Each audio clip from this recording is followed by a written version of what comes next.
roncando? Quem tá roncando? Quem tá roncando? Ai, Eu sei que é bem o Davi Gamer. Não sou eu. Ele é o único que ronca. Eu deve ser o Gabriela. Ai, mãe. Alguém gritou aqui. Muito cansada. não fui eu, vou tomar o ar aqui fora, tá? Eu tô muito cansada. Nossa, não sei porquê, mas estou sentindo uma sensação estranha. Parece que eu tô sentindo alguma coisa pela Alice. Ela é muito... Não sei, só sei que eu tô gostando dela.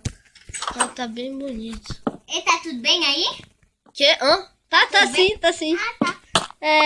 Pode ir pra lá mesmo, não se incomode com ela. Tem certeza? Tem, tá tudo bem, mano. Tá bom. Ai, preciso avisar isso pra ela. Tá, vou contar isso. Alice! Oi. Vem aqui um instante, por favor. Tá. Aqui atrás da casa. Aqui. Oi. Alice, aqui eu preciso te contar uma coisa. É que meio que...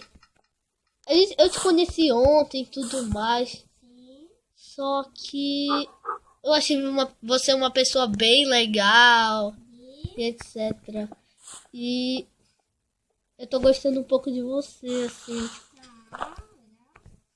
Você também é bonitinho. Aí eu quero te dar uma coisa. É isso aqui, ó. Oh! Ai, cara, desculpa, o que eu tava fazendo? Não fiz nada.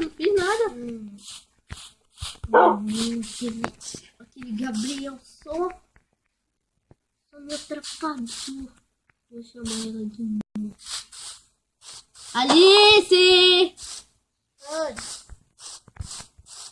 Tem uma coisa que eu queria te dar, que eu acho que é a melhor coisa que você ia querer. É isso daqui, ó.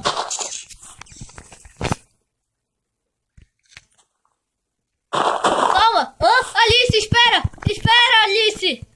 Espera aí! Ah, não! O que aconteceu? Gabriel! Eu só devo ter magoado ela. Mas ela não deve estar gostando de mim. Droga. Nossa, eu pensei que o amor existia de verdade, né? Mas acho que não. Nossa, mas ela é muito bonita. Ah, mas eu não vou desistir dela assim tão fácil. Cadê você, Alice? Desculpa. Ela tá aqui. Cadê ela? Ela tá aqui. Ela tá fugindo. Ah, não, Alice. Ah, não, Alice se mandou.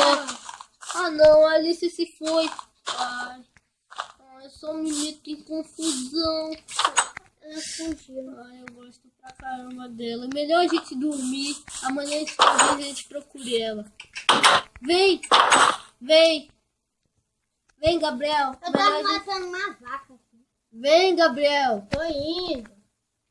Vem. Já tô indo. Bora, Gabriel. Tô chegando. O caminho é longo. Eu até matei um lobo que estava atrás. Eu ouvi. Vem. Nada. Não tava falando nada, não. Eu ouvi uma